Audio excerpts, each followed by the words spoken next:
la veille de Noël étouffait la ville sous un manteau de silence. Les rues semblaient figées, recouvertes d'une poudre blanche qui avalait le moindre bruit. Les lampadaires diffusaient une lumière dorée, presque irréelle, et les flocons tombaient avec lenteur, comme s'ils craignaient de déranger. Dans sa voiture de patrouille, Édouard Marchand roulait à pas d'homme. Le moteur ronronnait doucement, le chauffage peinait à lutter contre le froid qui filtrait à travers les vitres. Sur la radio, une voix grésillait entre deux rafales de vent, sans rien dire d'important. Chaque année, il faisait la même ronde à la même heure. Pourtant, la solitude semblait toujours plus lourde. Son regard glissait sur les vitrines éteintes, les rideaux tirés, les guirlandes qu'on avait laissées clignoter pour la nuit. Tout respirait la paix domestique, mais dans son cœur, rien n'était apaisé. Il vérifia sa montre, soupira, songea à rentrer. Puis un mouvement troubla la monotonie. Entre deux conteneurs derrière la boulangerie, quelque chose bougea. Une silhouette frêle, malhabile, se penchait sur un sac de détritus. Édouard ralentit, coupa les phares. Un instant, il crut à un chien errant. Mais la forme se redressa, hésita, et la lumière des réverbères accrocha un visage humain. Son instinct prit le dessus. Il ouvrit la portière, l'air glacé s'engouffra dans la voiture, mordant la peau de son cou. « Et vous là !» Le son de sa voix se perdit dans le vent. L'autre se figea, les mains encore dans les ordures. Édouard s'approcha, ses pas crissant sur la neige durcie. Quand il leva sa lampe, la lumière dévoila un jeune homme d'accent grave, peine 18 ans. Ses joues étaient rougies par le froid, ses lèvres gerçaient. Dans ses doigts tremblants, il tenait un burger sale, tout écrasé, qu'il serrait contre lui comme si c'était un trésor. « Je ne vole rien », balbutia-t-il. Édouard baissa un peu la lampe, apaisa son ton. « Tu fais quoi ici ?» Le garçon haussa les épaules. « Je cherche juste à manger. Rien d'autre. » Ces mots suffirent à briser quelque chose en lui. Il sentit le poids de son insigne, cette responsabilité qui devait protéger, pas punir. La neige recommença à tomber, plus fine, plus dense. Les flocons s'accrochaient aux cils du garçon, qui tremblait sans oser bouger. « Comment tu t'appelles » demanda-t-il doucement. « Lucien » répondit-il après un silence. « Et t'as un endroit où dormir » Le jeune homme secoua la tête. Ce geste minuscule fit frissonner Édouard plus que le vent. Il le regarda un long moment, indécis. Dans la lumière froide, le monde semblait réduit à deux souffles. « Viens, dit-il enfin. Tu ne peux pas rester ici. » Lucien recula d'un pas, méfiant. Ses yeux verts reflétaient la peur et la fatigue. « Je veux pas d'ennui, » murmura-t-il. « T'en auras pas. Monte. Il fait trop froid. » La voix d'Édouard se fit plus calme, presque paternelle. Après un instant d'hésitation, Lucien céda. Il monta à bord, le burger toujours serré dans sa main. Dans l'habitacle, l'air tiède sentait le café rassis et le cuir mouillé. Lucien se tassa sur le bord du siège, prêt à s'enfuir au moindre geste brusque. Édouard posa la lampe entre les sièges, mit le chauffage au maximum. La lumière du tableau de bord dessinait des reflets bleutés sur le visage du garçon. Il remarqua une petite épingle arc-en-ciel accrochée à son pull déchiré, à moitié caché sous la crasse. Détail minuscule, mais criant de courage. Le silence dura tout le trajet. Dehors, la ville dormait, engourdie sous la neige.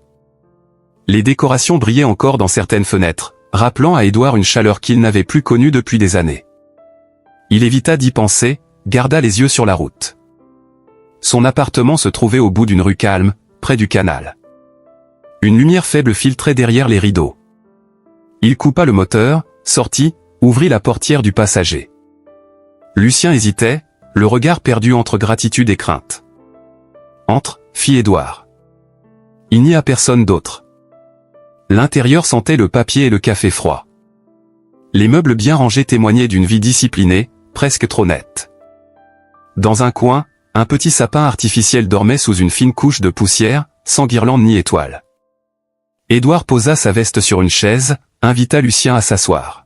« Je te prépare quelque chose, dit-il. Reste là. » Il disparut dans la cuisine. Le bruit du réchaud couvrit le silence gêné. Lucien regardait autour de lui, les yeux curieux, prudents. Rien dans l'appartement ne parlait de famille. Pas de photos, pas de traces d'une autre présence. Seulement une pile de livres sur la table, un manteau accroché toujours au même clou. Édouard revint avec un bol fumant. C'est de la soupe en boîte, désolé. Lucien la prit entre ses mains, souffla doucement, goûta. La chaleur sembla lui redonner vie. Il murmura un merci presque inaudible. Édouard s'assit en face, observa sans insister. Les mains de Lucien tremblaient encore. Ses doigts portaient des égratignures, des traces de froid. Le burger abandonné reposait sur le rebord de la table, symbole dérisoire d'une faim plus vaste que celle du ventre. Après un long silence, Édouard demanda. « Depuis combien de temps t'es dehors ?» Lucien haussa les épaules. « Quelques jours. »« Tu veux te laver un peu ?» Il y a une salle de bain au fond. Lucien hésita, puis acquiesça. Il disparut derrière la porte, laissant Édouard seul avec ses pensées. Il se leva, marcha jusqu'à son bureau. Ouvrit le tiroir du haut. Sous un tas de rapports, il trouva une photo pliée, un souvenir qu'il n'avait pas osé jeter. Deux hommes souriaient au bord d'un lac, l'un tenant une caméra, l'autre un gobelet de café. Il effleura du bout des doigts le visage d'Adrien Lefebvre, celui qu'il avait laissé partir par peur d'être vu. Un goût amer remonta dans sa gorge. Il referma le tiroir trop vite.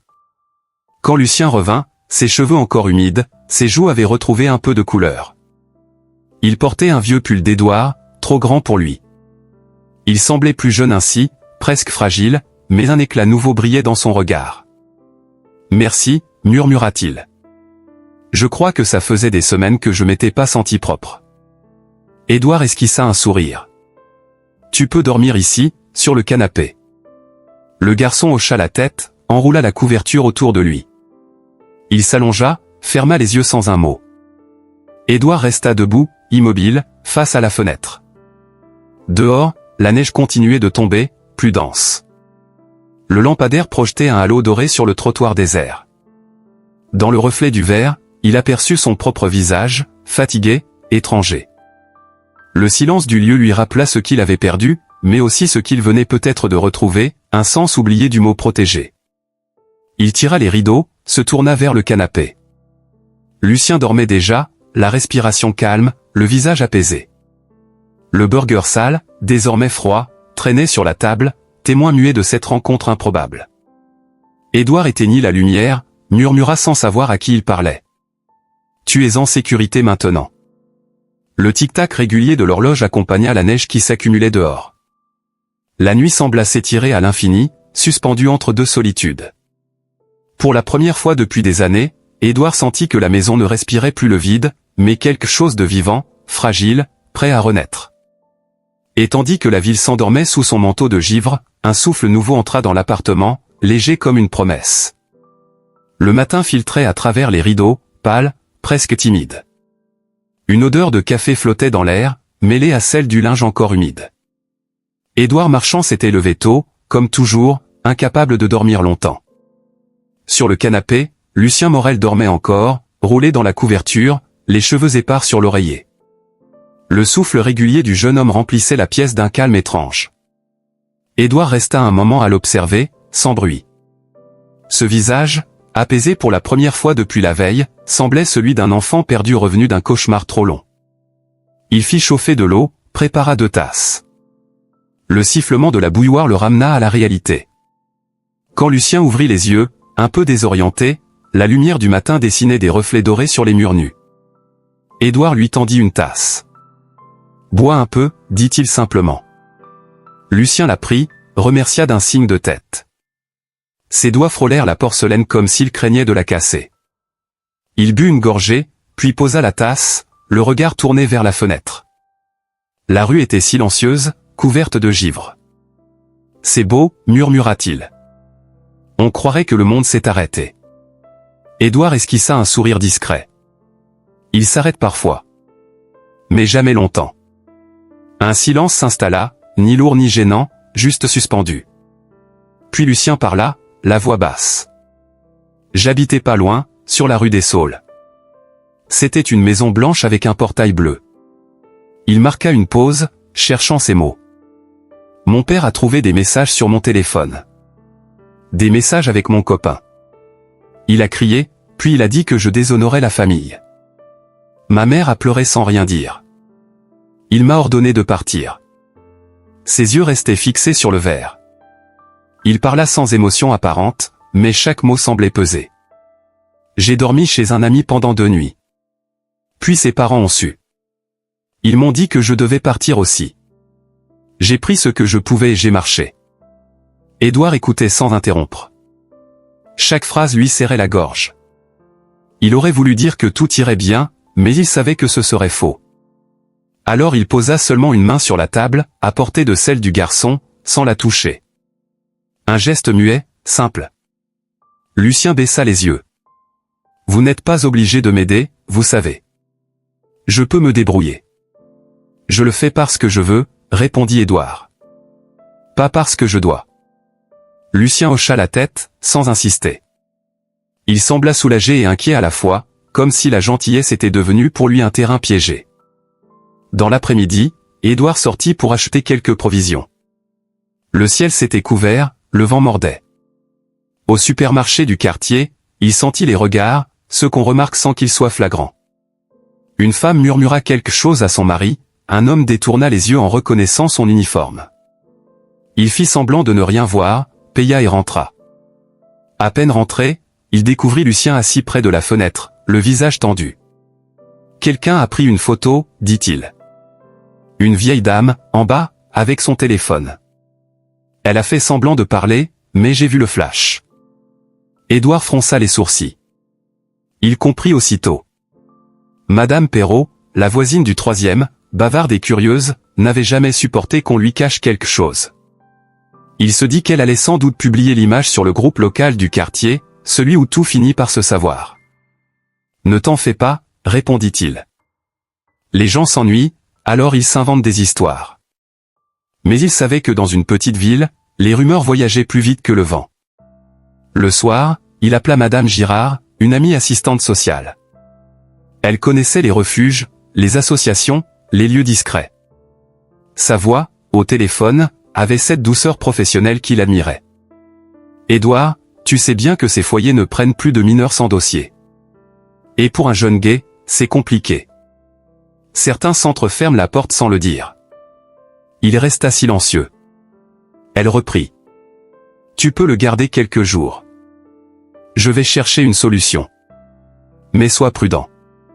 Si quelqu'un dépose une plainte, ce sera difficile à expliquer. » « Je comprends, dit-il.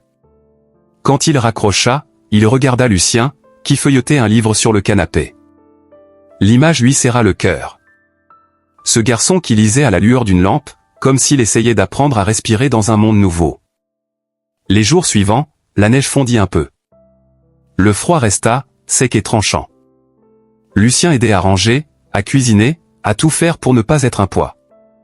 Il parlait peu, mais son regard s'éclairait parfois d'un éclat timide. Il riait doucement quand Édouard ratait le café, ou quand la radio grésillait sans prévenir. Ces petits riens rendaient l'appartement plus vivant. Un matin, un bruit sourd à la porte troubla cette paix fragile. Édouard ouvrit et trouva une enveloppe glissée dans la boîte aux lettres. À l'intérieur, une feuille imprimée, sortie d'un écran de téléphone. La photo de Lucien à la fenêtre, accompagnée d'un commentaire, « L'agent marchand héberge un inconnu chez lui. Étrange compagnie pour un homme de loi. » Aucune signature. Mais il n'en fallait pas. Le mal était fait. Lucien lut le papier, pâlit. « Ils vont penser quoi de vous ? » « Peu importe, répondit Édouard. Laisse tomber. » Mais son ton trahissait l'attention. Il rangea la feuille dans un tiroir, respira longuement. Il avait déjà vu la peur, la misère, la colère. Mais la malveillance déguisée en curiosité le dégoûtait plus encore. Ce soir-là, il se permit un verre de vin, chose rare. Lucien était assis à table, dessinant dans un carnet qu'il avait trouvé. Les traits étaient hésitants, mais pleins de sensibilité. Des visages, des silhouettes, des mains tendues. « Tu dessines depuis longtemps ?» demanda Édouard. « Depuis que je suis petit. Ça m'aide à ne pas penser. » « Alors continue, dit-il. Penser trop fait plus de mal que dessiner mal. » Lucien sourit, pour la première fois vraiment. Ce sourire, léger, fit oublier à Édouard tout le reste. Le lendemain, un message de Madame Girard arriva. Elle proposait une rencontre, mais le centre d'accueil disponible se situait à 2 villes d'ici. Le jeune devrait changer d'école, de tout. Édouard hésita. Il savait que Lucien s'effondrerait s'il devait repartir seul. Le soir, il annonça la nouvelle. Il y aurait une place quelque part, dit-il. Pas idéal, mais sûr. Lucien resta muet, la tête baissée. Là-bas, je serai un dossier de plus. Ici, j'ai un prénom. La phrase frappa Édouard comme une gifle. Il se leva, marcha vers la fenêtre. Le dehors s'assombrissait, les toits se couvraient à nouveau de givre. Je vais réfléchir, répondit-il. Dans la nuit, il n'arriva pas à dormir. Les mots du garçon tournaient dans sa tête. Ici, j'ai un prénom. Il comprit alors que ce qu'il faisait dépassait la simple bonté. C'était un choix de regard, celui qui refuse de réduire un être à une étiquette. Au matin, un rayon de soleil perça enfin. Lucien préparait du café, maladroitement, mais le parfum emplit la pièce d'une chaleur douce.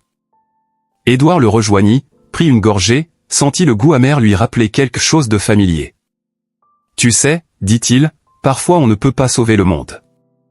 Mais on peut sauver un matin. » Lucien leva les yeux, intrigué.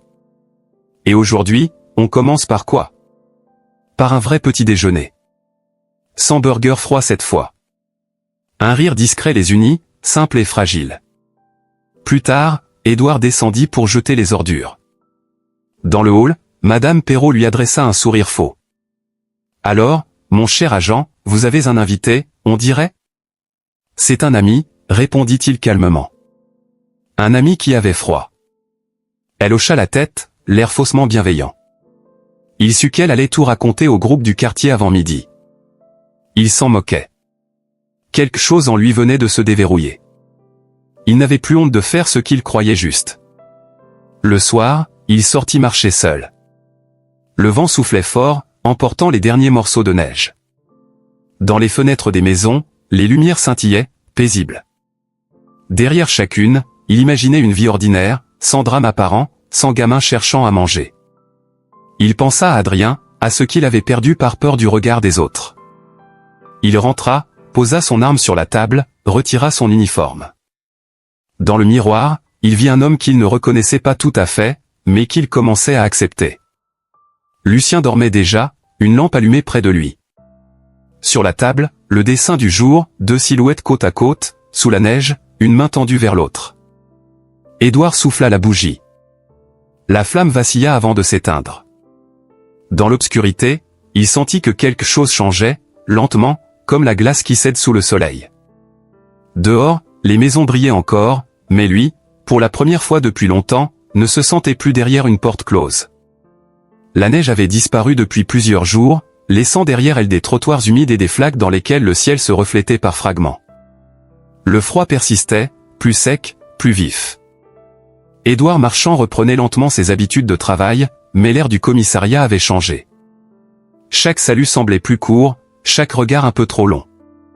Il sentait la méfiance planer comme un courant invisible, une tension qui s'accrochait au mur gris du bâtiment. Un matin, Capitaine Moreau le convoqua. Sa voix au téléphone, neutre, ne laissait rien présager de bon. Édouard entra dans le bureau en silence. L'homme se tenait derrière son bureau encombré de papier, un gobelet de café à la main. « Assieds-toi, Marchand. » Édouard obéit, garda les mains jointes sur ses genoux. Le capitaine soupira, chercha ses mots. « On a reçu des plaintes. Des voisins, paraît-il. Et puis, des discussions sur Internet. Ton nom revient souvent. » Il fit une pause, observa son subordonné avec un mélange de lassitude et d'inquiétude. « Tu héberges encore ce jeune, n'est-ce pas ?» Édouard resta calme. « Oui. Il n'a nulle part où aller. » Le capitaine hocha lentement la tête, puis reposa sa tasse. « Ce n'est pas ton rôle, Édouard. Tu aurais dû le signaler. Tu sais comment ça marche. »« Je sais, » répondit-il, « mais parfois les règles blessent plus qu'elles ne protègent. » Le supérieur soupira.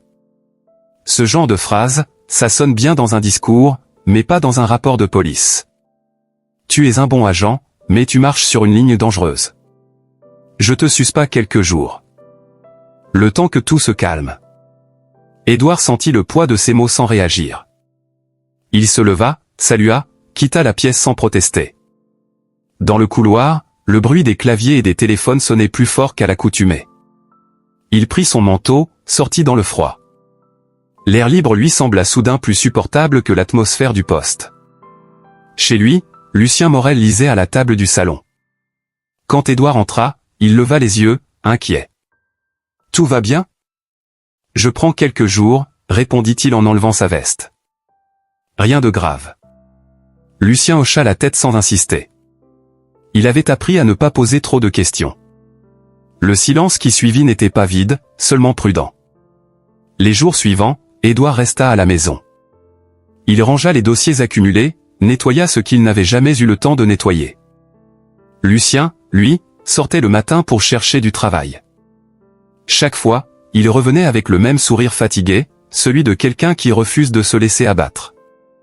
Un après-midi, il entra, les joues rougies par le vent, un sac de livres dans les bras. « J'ai trouvé. À la librairie du Canal. Quelques heures par semaine. » Édouard sourit, sincèrement cette fois. « C'est bien. Tu aimes les livres, ça te va. » Lucien haussa les épaules. « Je ne sais pas si c'est ça, aimer. Mais au moins là-bas, personne ne m'interroge. » Les jours reprirent un rythme plus doux. Édouard l'accompagnait parfois jusqu'à la librairie, puis passait au café d'en face pour lire le journal. Il observait Lucien à travers la vitrine, derrière la caisse, concentré, appliqué. Il voyait dans ce calme une force discrète qu'il admirait. L'hiver avançait, et avec lui venait le marché de l'hiver solidaire, un événement que la mairie organisait chaque année pour récolter des fonds. Le commissariat devait tenir un stand, distribuer des boissons chaudes et informer sur les actions locales. Édouard s'était porté volontaire avant sa suspension, et malgré la gêne, on accepta sa présence. Quand il en parla à Lucien, celui-ci proposa de venir aider. « Ils auront besoin de monde, non ? Je peux servir du chocolat chaud, ou ranger des tasses. » Édouard hésita. Il connaissait trop bien les murmures qui circulaient. Mais le regard déterminé du garçon l'emporta. « D'accord. Mais reste près du stand principal. » Le matin du marché, le ciel était clair, le vent glacial. Les rues du centre-ville s'étaient transformées en un enchevêtrement de cabanes en bois décorées de guirlandes. L'odeur du vin chaud et des gaufres flottait dans l'air. Les enfants couraient entre les étals, les parents riaient. Tout semblait léger, presque joyeux. Lucien portait un tablier trop grand, le sourire timide. Il versait le cacao fumant dans des gobelets en carton, les mains encore engourdies. Des passants le remerciaient, parfois avec un clin d'œil bienveillant, parfois avec curiosité. Édouard, en uniforme, surveillait les allées, essayant de rester discret. Mais les chuchotements finirent par le rattraper. Près de la tente de la police municipale, un petit groupe de jeunes agents bavardait à voix basse. « C'est lui, hein ? Le gamin du flic. Il paraît qu'il vit chez lui depuis Noël. Pas étonnant qu'il ait refusé la mutation. » Le ton faussement moqueur portait loin. Édouard fit semblant de ne rien entendre. Mais la tension lui nouait la nuque. Un rire un peu trop fort éclata derrière lui, un de ces rires qui coupent plus sûrement qu'une insulte. Lucien, de son côté, sentait l'atmosphère changer. Il servait une vieille dame quand un murmure s'éleva, suivi d'un regard appuyé. Il comprit, sans comprendre les mots. La honte le traversa comme un frisson. Il baissa la tête, continua son geste, s'appliqua à sourire. Édouard observa la scène de loin. Quand il vit le jeune homme se raidir, il n'hésita plus. Il s'approcha, calme, la voix posée. « Un problème ? » demanda-t-il. Les rires cessèrent. Les agents se turent, surpris de le voir. « Non, chef, tout va bien, » répondit l'un d'eux avec un air gêné. « Parfait, » fit Édouard. « Alors continuez à rendre ce marché agréable pour tout le monde. » Il resta planté là un instant, les yeux ancrés dans ceux du plus insolent. L'autre baissa la tête. Puis il s'éloigna, le dos droit, sans un mot de plus. Lucien le rejoignit quelques minutes plus tard, un peu pâle. « Merci, souffla Théil. Pourquoi? Pour ne pas les laisser dire. Édouard le regarda, ému par cette gratitude si simple. On n'a pas à s'excuser d'exister, Luc. Pas aujourd'hui. Pas jamais. Le marché continua. L'après-midi, le soleil couchant embrasait les guirlandes, les rires couvraient la musique. Tout semblait redevenu paisible. Pourtant, Édouard sentait en lui un mélange de fierté et de fatigue. Il savait qu'il venait de franchir une limite, non pas professionnelle, mais intérieure. Celle qui sépare la prudence de la vérité. Vers la fin de la journée, il reconnut une silhouette près du stand médical. Son cœur se serra. Adrien Lefebvre. Le visage un peu plus marqué, les cheveux plus courts, le même regard clair. Il portait la veste beige des urgentistes et parlait avec un collègue. En levant les yeux, il aperçut Édouard. Un instant suspendu. Puis un sourire, discret, presque tendre. Édouard s'approcha. Adrien. Édouard. Je t'ai vu de loin. Toujours au poste? Oui. Enfin, quand on me laisse. Adrien rit doucement, ce rire qu'il n'avait pas oublié. Toujours le même humour. Le silence qui suivit avait le goût d'un passé encore tiède. Tu fais quoi ici? Demanda Édouard. Le poste de secours du marché. Et toi, toujours à veiller sur tout le monde. Leurs regards se croisèrent. Une chaleur silencieuse passa entre eux, quelque chose d'inachevé qui ne faisait plus mal. Adrien reprit doucement. J'ai entendu parler du garçon. Tu as bien fait. Édouard détourna un peu la tête. Je n'ai rien fait d'extraordinaire. Justement. Ce qui est ordinaire, parfois, c'est ça le courage. Puis Adrien fut rappelé par une infirmière. Il fit un signe bref avant de s'éloigner. Le soir, le marché ferma. Les stands se vidaient, les lumières s'éteignaient peu à peu. Lucien rangeait les tasses, concentré, tandis qu'Édouard démontait les barrières. Les flocons recommençaient à tomber, fins comme de la poussière d'étoiles.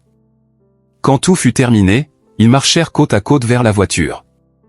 Lucien, fatigué mais apaisé, tenait le tablier roulé entre ses mains. Je crois que c'était une belle journée, dit-il. Même avec le reste. Édouard hocha la tête. Oui. Tu t'es bien débrouillé. Ils montèrent, le moteur ronronna doucement. La ville défilait derrière le pare-brise, illuminée de reflets. Dans la radio, une chanson ancienne parlait de chance et de lumière. Édouard pensa à ce qu'Adrien avait dit. Il comprit que, peut-être, le courage ne se criait pas, qu'il se murmurait dans des gestes simples, dans la main tendue à quelqu'un qu'on aurait pu ignorer. Quand ils arrivèrent, Lucien s'endormit presque aussitôt. Le marché d'hiver s'achevait, mais pour Édouard, quelque chose venait seulement de commencer. Dehors, la neige reprenait doucement sa danse, couvrant le monde d'un calme nouveau, comme si la nuit voulait protéger ce fragile équilibre trouvé entre deux âmes qui, enfin, ne se cachaient plus. La tempête s'était levée sans prévenir. En début de soirée, le vent s'était mis à hurler entre les immeubles, traînant avec lui des morceaux de neige sale et un froid si vif qu'il semblait couper le souffle. Le ciel, noir et bas, effaçait les contours de la ville. Dans l'appartement d'Édouard Marchand, les vitres vibraient sous les rafales. Lucien Morel referma la fenêtre qu'il venait d'ouvrir pour aérer. Il observa les lumières au loin, certaines vacillaient déjà. On dirait que le quartier va s'éteindre, dit-il. Édouard hocha la tête sans quitter des yeux le téléviseur où défilait un bandeau d'alerte. Des coupures étaient prévues dans plusieurs secteurs. Il se leva, attrapa quelques bougies dans un tiroir. On devrait se préparer, répondit-il. La lumière disparut moins d'une minute plus tard. Un claquement sec, puis le silence. L'appartement bascula dans une obscurité totale. Seul le vent et le crépitement de la neige contre les vitres remplissaient l'espace. Lucien alluma une bougie, puis une autre. Les flammes tremblaient sur les murs, projetant des ombres mouvantes. On dirait un autre monde, murmura-t-il. Édouard sourit à peine. Il se souvenait d'autres soirs d'hiver, sans électricité, dans des villages reculés où il avait servi. Mais cette fois, ce n'était pas la même solitude. Il y avait une présence, un souffle à côté du sien. Lucien proposa d'aller voir si les voisins avaient besoin d'aide. Édouard hésita, puis accepta. L'immeuble abritait beaucoup de personnes âgées, certaines seules. Ils descendirent l'escalier à la lueur d'une lampe torche, croisant des silhouettes inquiètes. Au rez-de-chaussée, Madame Perrault les attendait, emmitouflée dans une écharpe épaisse. « Vous avez vu, tout est noir. Même le chauffage ne marche plus. » Sa voix tremblait, mais plus d'émotion que de froid. Édouard tenta de la rassurer, proposa d'allumer quelques bougies dans le hall. Lucien déposa 2 lampes sur une table, chercha des couvertures dans la réserve du concierge. Petit à petit, les habitants descendirent, attirés par la lumière et les voix. Bientôt, une dizaine de personnes se retrouvèrent dans le vestibule. Les plus âgés s'assirent sur les marches, les enfants chuchotaient, fascinés par cette ambiance de veille. Lucien s'affaira, distribuant des tasses de thé préparées sur un petit réchaud de camping. Son énergie calmait les nerfs, sa douceur apaisait les visages. « Il a du cœur, ton garçon, » dit Madame Perrault en s'adressant à Édouard. Le mot fit battre son cœur plus vite, mais il ne releva pas. « Il n'est pas à moi, » répondit-il, « mais il fait partie d'ici ce soir. » Le silence tomba un instant. Elle sembla chercher ses mots, puis baissa les yeux. « J'ai cru des choses, » avoua-t-elle d'une voix plus basse. « Des rumeurs, vous savez. Les gens parlent trop. » Édouard la regarda, surpris par cette sincérité soudaine. « Les mots blessent plus que le froid, » dit-il doucement. Elle acquiesça. Puis, comme pour se racheter, elle alla aider à installer des bougies le long du mur. Le vent redoublait dehors, fouettant les portes, faisant vibrer les vitres. Les murs semblaient respirer au rythme de la bourrasque. Édouard jeta un coup d'œil vers la rue. Des formes bougeaient dans la nuit, des silhouettes mal protégées, cherchant un abri. Il sentit quelque chose se resserrer dans sa poitrine. « Luc, prends ton manteau. On sort 2 minutes. » Lucien le suivit sans discuter. Dans la ruelle, 3 jeunes grelottaient sous une marquise. Leurs visages creusés parlaient d'une errance trop longue. L'un d'eux leva les yeux vers Édouard, méfiant. « Venez à l'intérieur, » dit-il simplement. « Il y a de la place et de la chaleur. » Les garçons se regardèrent, puis acceptèrent. Ils entrèrent, hésitants, comme des animaux craintifs. Madame Perrault les observa un instant, puis fit signe à Lucien d'aller chercher d'autres couvertures. Le hall devint peu à peu un refuge improvisé. Édouard sentit l'air changer. Ce n'était plus un immeuble d'inconnus, mais une communauté fragile, réunie par nécessité. Des rires naquirent ici et là, étouffés par le vent. Lucien distribua des bols de soupe tiède, les nouveaux venus racontaient à voix basse leurs histoires de route et de froid. Une jeune fille du 4e proposa de chanter pour les enfants. Sa voix claire monta dans la pénombre. Le son emplissait l'espace comme un baume. Édouard, debout près de la porte, observait sans parler. Ce qu'il voyait dépassait tout ce qu'il avait tenté de construire seul. Il se dit que, parfois, l'ordre n'apporte pas la paix, et que le désordre peut sauver. Vers minuit, Capitaine Moreau arriva, trempé par la neige. Il entra sans frapper, surpris par la scène. Les bougies, les visages, le silence attentif. Il chercha Édouard du regard. « Qu'est-ce que tu fabriques ici ?»« On garde les gens au chaud, » répondit-il calmement. « Les abris sont pleins. » Le capitaine balaya la salle du regard. Son expression changea. Il vit les enfants endormis, les mains jointes autour d'une tasse, le calme retrouvé. « Tu n'as pas l'autorisation, tu le sais. »« Non, mais ça marche. » Un long silence. Puis Moreau soupira, fatigué. « Tu sais que tu es ingérable. Je préfère ça à inutile. » Le capitaine esquissa un sourire amer, puis haussa les épaules. « Continue. Mais demain, tu m'expliqueras comment tu comptes justifier tout ça. » Édouard acquiesça. Quand Moreau sortit, le vent fit claquer la porte. Les flammes des bougies vacillèrent un instant, puis se redressèrent. Au petit matin, la tempête s'apaisa. La lumière du jour filtra à travers les vitres sales, grises et douces. Les habitants dormaient encore, emmitouflés sous les couvertures. Lucien s'était assoupi sur une chaise, la tête posée sur son bras. Édouard lui posa discrètement un manteau sur les épaules. Quelques heures plus tard, la rumeur du sauvetage s'était répandue dans le quartier. Des journalistes prenaient des photos, des bénévoles apportaient du café. Le hall ressemblait à un camp d'humanité improvisé. Quand Moreau revint, il avait un autre ton. Le maire veut te voir. Il pense que ce que tu as fait mérite d'être structuré. On parle de créer une unité lien jeune. Tu pourrais la diriger. Édouard resta muet quelques secondes. Une unité? Oui. Pour aider ceux qui dorment dehors, pour faire ce que tu as fait cette nuit, mais officiellement. Il hocha la tête lentement.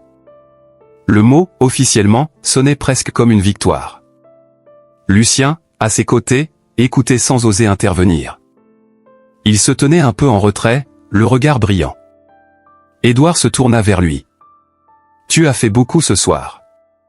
Sans toi, je n'aurais pas eu le courage de le tenter. » Lucien haussa les épaules, gêné. « J'ai juste fait ce que j'aurais aimé qu'on fasse pour moi. » Édouard le regarda avec une tendresse qu'il ne cacha pas. « C'est exactement ça, Luc. C'est comme ça qu'on change les choses. » La journée s'étira lentement. Les jeunes trouvés dehors furent orientés vers des centres plus sûrs, les voisins remontèrent chez eux. Madame Perrault revint pour apporter un panier de gâteaux, son visage plus doux qu'à l'accoutumée. « Vous avez bien fait, dit-elle. Peut-être que j'ai mal jugé. »« Il n'est jamais trop tard pour voir juste, » répondit Édouard. Le soir, l'électricité revint. La lumière artificielle sembla presque brutale après la chaleur vacillante des bougies. L'appartement retrouva son calme, mais quelque chose avait changé dans l'air. Le silence n'était plus le même. Lucien préparait du thé, encore fatigué. Ses gestes étaient plus assurés, son regard plus ferme. Édouard, assis près de la fenêtre, observait la rue redevenue claire. « Tu crois que tout ça servira à quelque chose ?» demanda le garçon. « Oui, » répondit-il. « Même si ce n'est qu'une nuit, c'est déjà une preuve. » « Une preuve de quoi ?» Édouard leva les yeux vers la neige qui tombait encore en flocons fins. « Que la bonté ne se perd pas, même dans le noir. » Lucien sourit, et cette fois son sourire n'avait plus rien d'incertain. Il se pencha pour allumer une dernière bougie, juste pour la beauté du geste. La flamme dansa doucement entre eux. Dehors, les lampadaires se rallumaient un à un. La ville reprenait son souffle. Le hall de l'immeuble, encore parfumé de cire et de soupe, gardait la trace d'une nuit différente, une nuit où des inconnus avaient appris à se reconnaître. Édouard resta longtemps à la fenêtre. Dans le reflet du verre, il vit son propre visage à côté de celui de Lucien, deux silhouettes rapprochées par hasard et tenues ensemble par quelque chose de plus fort que la peur. Le vent s'était tu. Le monde paraissait lavé, plus net. Et dans cette clarté retrouvée, il comprit que parfois, il faut une panne pour rallumer la lumière juste. Une année entière s'était écoulée depuis la nuit de la tempête. Le temps avait glissé comme une eau tranquille, laissant derrière lui des marques discrètes, des changements que l'on remarque seulement quand le silence s'installe. L'hiver était revenu, plus lumineux, moins cruel. Dans les rues, les décorations s'accrochaient aux balcons, les vitrines débordaient de guirlandes et de gâteaux, et l'air sentait la cannelle et le pain. La ville semblait respirer différemment, comme si elle avait retrouvé une forme de douceur. Dans l'appartement d'Édouard Marchand, la lumière dorée du matin traversait les vitres encore embuées. Sur la table, des dossiers ouverts, des notes éparses, des croquis d'un nouveau projet.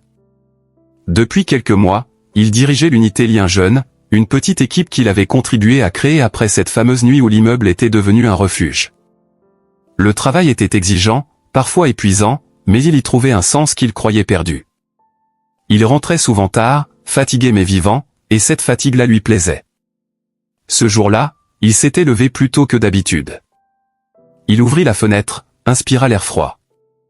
Dans la rue, des enfants traînaient un traîneau vide, riant à plein poumon. En arrière-plan, le clocher sonnait 10 heures. Derrière lui, Lucien Morel apparaissait dans l'embrasure de la porte, les cheveux en bataille, encore à moitié endormi. « Tu travailles déjà ?» demanda-t-il d'une voix rauque. « Je voulais finir un rapport avant les fêtes, » répondit Édouard en rangeant les papiers. Lucien s'approcha, posa une tasse devant lui. « Alors bois au moins ton café avant qu'il refroidisse. » Un geste simple, devenu familier, mais qui portait le poids de tout ce qu'ils avaient traversé. L'appartement n'était plus ce lieu vide d'autrefois.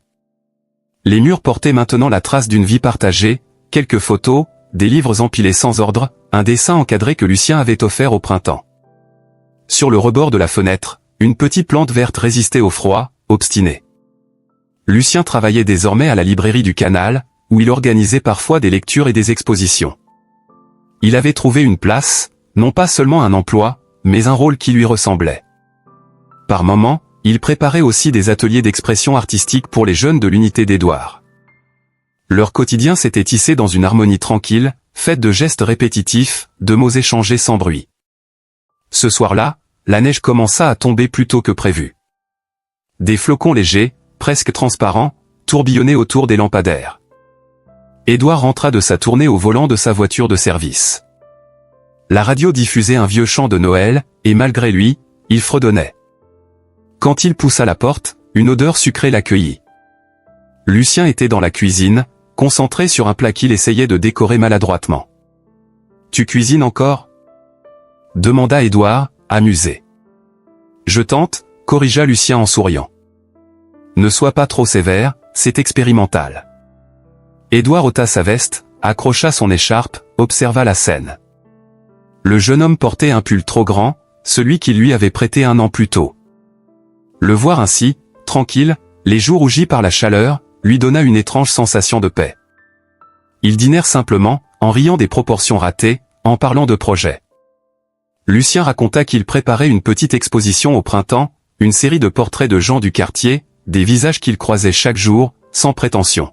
« Je veux montrer la tendresse qu'on oublie de voir », expliqua-t-il. Édouard acquiesça. « C'est une belle idée. La tendresse, c'est une résistance. » Leur conversation se tut un moment. Le feu du radiateur faisait craquer le métal, la neige tapissait peu à peu les rebords des fenêtres. Lucien se leva, disparut dans la chambre, puis revint avec un petit paquet enveloppé dans du papier journal.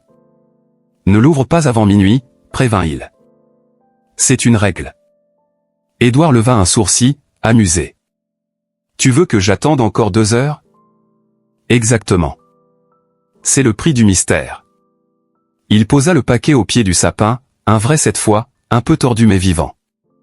Les boules colorées brillaient à la lumière des guirlandes. Il n'y avait que 2 cadeaux, mais cela suffisait. L'année précédente, il n'y avait même pas eu d'arbre. Vers 23 heures, Édouard reçut un appel du capitaine Moreau. La conversation fut brève. Il voulait lui annoncer que le maire comptait étendre leur programme à d'autres districts. « On dirait que ton idée a fait son chemin », dit-il. « Tu devrais être fier. » Édouard remercia, modestement. Quand il raccrocha, il resta un instant pensif. Ce qu'il avait commencé presque par désobéissance devenait désormais une politique officielle. Le monde changeait lentement, mais il changeait quand même.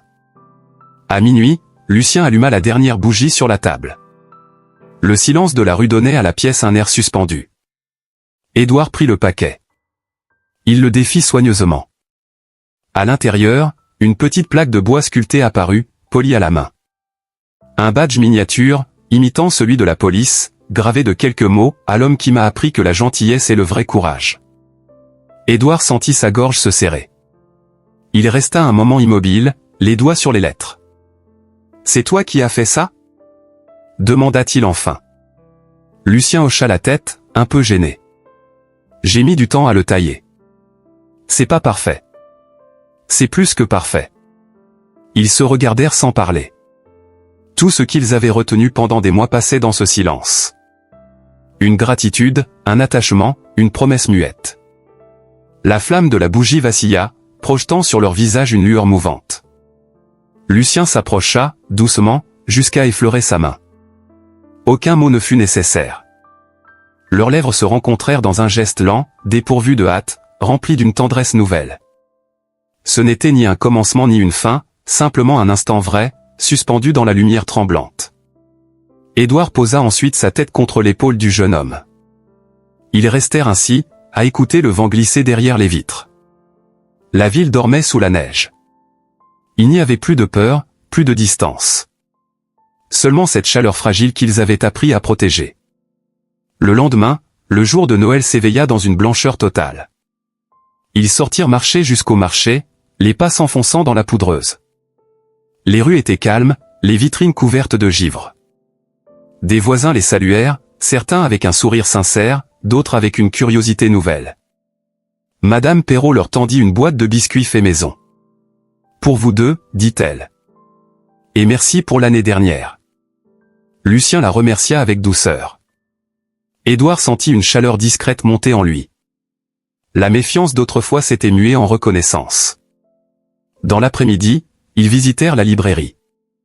Sur un mur, un panneau annonçait la prochaine exposition de Lucien, intitulée « Regardez sans juger ». Sous le titre, quelques croquis accrochés racontaient déjà des fragments d'histoire.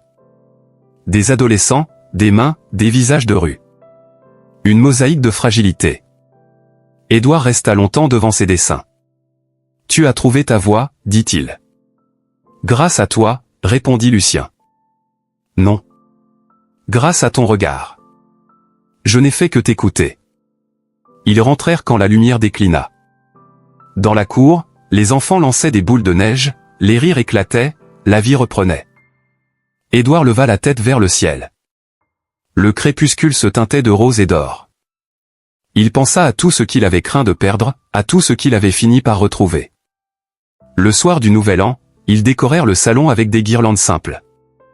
Quelques voisins vinrent partager un verre. La maison vibrait de rire, de musique, d'amitié. Sur la table, la petite plaque de bois trônait entre les verres, comme un talisman. À minuit, quand les feux d'artifice éclatèrent au-dessus des toits, Édouard prit la main de Lucien. Leurs doigts s'entrelacèrent naturellement. Le vacarme du ciel emplissait la pièce, mais eux restaient immobiles, unis dans le calme de l'instant. « Tu es prêt pour une autre année ?» demanda Lucien. « Oui. Tant qu'on la traverse ensemble. » Les lumières extérieures s'éteignirent peu à peu, ne laissant que la clarté douce des bougies. Le monde dehors continuait de tourner, mais à l'intérieur, le temps semblait s'arrêter. Édouard comprit alors que le bonheur n'avait rien de spectaculaire. Il naissait dans les gestes discrets, les regards partagés, la fidélité au quotidien. Il se dit que l'amour n'arrivait pas toujours comme une tempête, parfois il se déposait lentement, comme la neige qui recouvre les toits sans bruit. Dans le calme revenu, il murmura presque pour lui-même. On n'a pas besoin d'un miracle, seulement du courage d'aimer. Lucien posa sa tête contre son épaule. La neige dehors continuait de tomber, fine, silencieuse, infinie. Et dans la petite pièce éclairée par les flammes, deux vies autrefois blessées s'étaient trouvées assez fortes pour ne plus fuir. Dans un monde où la peur étouffe souvent la tendresse, Édouard et Lucien ont choisi la lumière. Leur histoire n'est pas un conte de fées, mais une preuve que la bonté, même fragile, peut sauver des vies. Aimer, ce n'est pas braver le monde, c'est lui résister doucement, jour après jour, sans renoncer à la chaleur des autres. Parce qu'il suffit parfois d'un regard sincère, d'une main tendue, pour rallumer la foi en l'humain. Merci d'avoir partagé ce voyage du cœur. Ici MEN in Love, là où les histoires d'hommes deviennent des histoires d'amour.